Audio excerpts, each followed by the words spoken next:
உனக்குள்ளே நான் என்னை கரைப்பது அதுதான் அன்பே. காதல் காதல் காதல் காதல். இந்த வார்த்தைக்கும் ஒருவித அர்த்தமில்லாதது காதல்.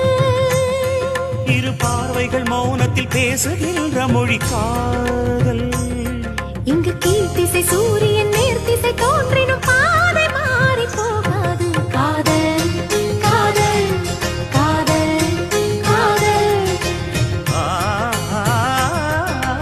உன்னை நினைத்து நான் என்னை மறப்பது அதுதான் அன்பே.